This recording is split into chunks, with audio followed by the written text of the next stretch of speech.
Welcome back to I channel that is Vishit med diaries. I am fourth year medical student in Orenburg.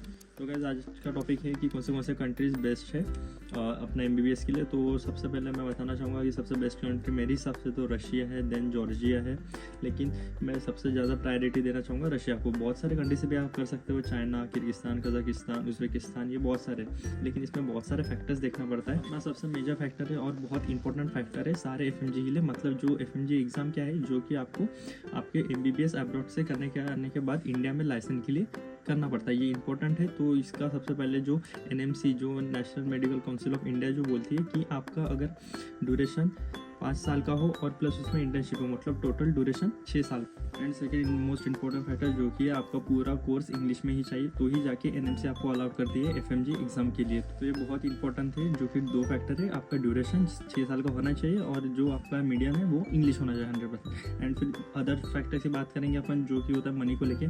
तो मेरे हिसाब से Russia में 20, 25, 30 लाख के अंदर आपको पूरा 6 साल का रहने के साथ एमबीबीएस हो जाता है। आपको ग्रोसरी के लिए अदर एक्सपेंसेस लगते हैं, लेकिन 20-25 लाख तक आपका रशिया में हो जाता है। एंड बाकी की कंट्री में अगर आप देखते हो तो थोड़ा एक्सपेंसिव है।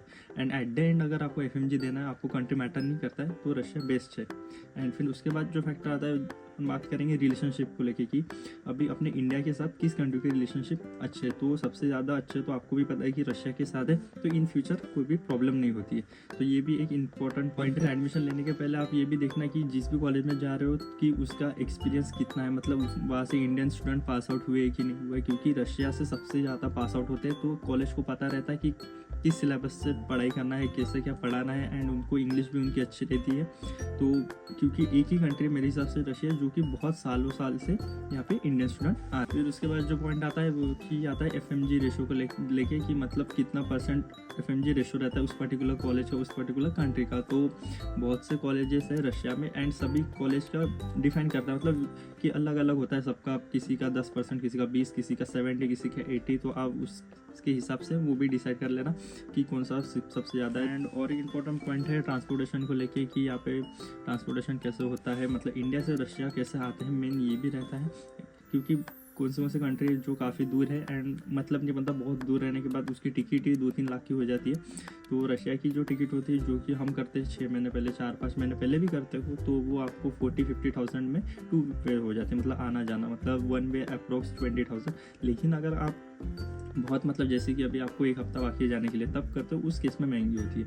तो इसमें ट्रांसपोर्टेशन में भी कम पैसे लगते हैं, तो आपके उसमें भी आपके थोड़े पैसे बच जाएंगे। एंड अपन सिलेबस की बात करें तो सिलेबस ऑलमोस्ट सेम रहता है, यहाँ पे वही पढ़ाते हैं। मतलब मेनली जो स्टूडेंट रहते हैं वो इंडियन बुक से ही पढ़ते हैं, इंडियन ऑथर के जो बुक्स रहते हैं, जो कि मतलब बुक्स तो कोई लाता नहीं, सारे पीडीएफ रहते हैं सबके आईपैड में, फ़ोन में, तो वो पीडीएफ से पढ़ते हैं। तो आप जो भी कंटेंट में जाओगे तो ये सारे इंपॉर्टेंट फैक्टर्स है जो कि आप देखना, उसके बाद ही डिसाइड करना, क्योंकि एट द एंड ये करियर का रहने वाला है। एंड इसमें आप पैसे भी देने वाले बहुत सारे, तो सब कुछ चीज़ें ध्यान से करना। एंड अगर आपको कोई भी एडवाइस या सजेशन लगते हैं रशिया को या अब्रॉड एमबीबीएस के बारे में, तो आप कमेंट कर सकते हैं या फिर डीएम कर सकते हैं, मैं आपको सारी इन्फॉर्मेशन प्रोवाइड कर दूँगा। तो guys thank you so much for watching this video. And मैंने ये सारे फैक्टर्स स्क्रीन पे दे दिए, तो आप ये देख लेना याद से।